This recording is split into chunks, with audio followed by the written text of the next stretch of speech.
Introduction to Fundamental and Technical Analysis. We use fundamental and technical analysis as tools to determine whether an investment is attractive. Say you're evaluating 4 companies but only want to buy shares in one. You have 2 ways to look at it, from a fundamental or a technical standpoint. Fundamental analysis takes into account the most basic aspects of a company's financial strength and compares them against its competitors.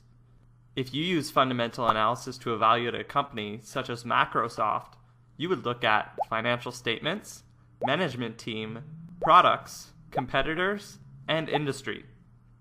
Technical analysis takes into account past trends to predict how a company will do in the future. If you use technical analysis, you would look at price, volume, and charts. To learn more about fundamental and technical analysis, let's look at Joseph. Joseph is interviewing for a sales job at 2 companies. The first interview is at Pet Heaven with Tom. Tom believes the best way to evaluate Joseph would be to look at his qualities.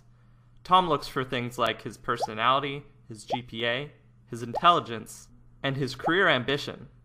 This is a lot like fundamental analysis. Joseph goes to his second interview at a local paper company and meets with Andrew.